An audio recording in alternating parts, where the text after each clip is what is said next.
مشروع الصحافة. هذه خطة فيسبوك للتحول إلى إمبراطورية إعلامية. فقد أعلنت الشركة العملاقة خطوات جديدة تهدف إلى إقامة علاقات أقوى مع صناع الأخبار، أمر يمكن تحقيقه من خلال التعاون في تطوير المنتجات وتوفير طرق جديدة تتيح للناشرين كسب المال والتدريب لغرف الأخبار والمواطنين الصحفيين. وفي التفاصيل، فإن مشروع الصحافة من فيسبوك سيعمل في ثلاثة اتجاهات.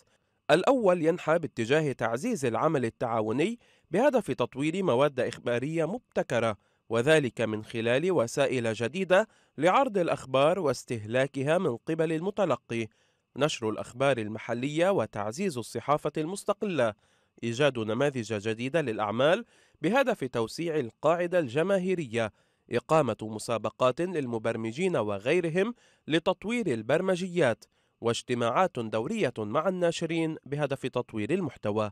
أما الاتجاه الثاني لمشروع الصحافة فيشمل تدريب الصحفيين وتطوير أدوات لمساعدتهم، وذلك عبر أحدث الوسائل للنشر والتفاعل مع الجمهور، وتسخير الأدوات اللازمة عبر فيسبوك للقيام بالعمل الصحفي وقياس نسبة التفاعل، والمساعدة في صحافة المواطن والتأكد من صحة المحتوى.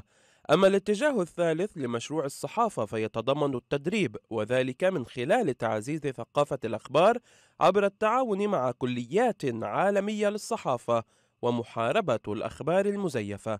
ومن شأن المشروع الصحفي الخاص بفيسبوك في حال نجاحه أن يحدث ثورة في مجال صناعة المحتوى الخبري عبر الإنترنت، ناهيك عن تبييض صفحة فيسبوك بعد اتهامه بنشر أخبار كاذبة كانت من العوامل المساعدة لهزيمة هيلاري كلينتون في انتخابات الرئاسة الأمريكية.